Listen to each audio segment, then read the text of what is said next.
Hujambo popote ulipo na karibu kwenye nakala zetu za NBC station nambari 1 Kenya, habari zinazoaminika kote nchini. Tarehe 3 mwezi wa 3 mwaka 2024, na leo hii nimekuandalia nakala kemkem yakiwemo baadhi za wanafunzi la shule kuu hujulikana Pasuri Home Care Training Center katika eneo la Ruiru walijana furaha tele humu leo. Ni baada ya kutamatisha mtihani hapo juzi.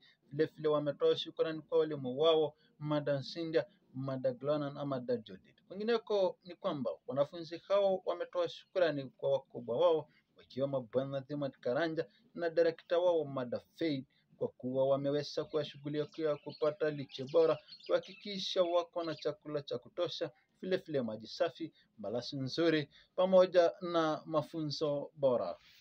Yote hayo kumi ni kwamba wanafunzi hao wakiongozwa na viongozi wao wakiongozwa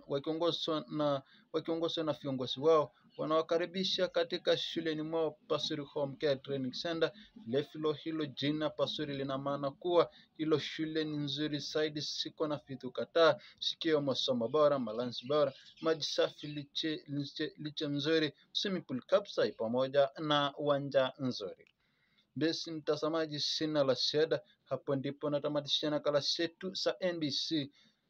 Aidha, ukitaka kutufuatilia kwenye njia ya mtandao kwa website www.pasuri-homecaretrainingcenter.co.ke. Jina langu Steven Wasaina aka Mheshimiwa Nipashe Weekend.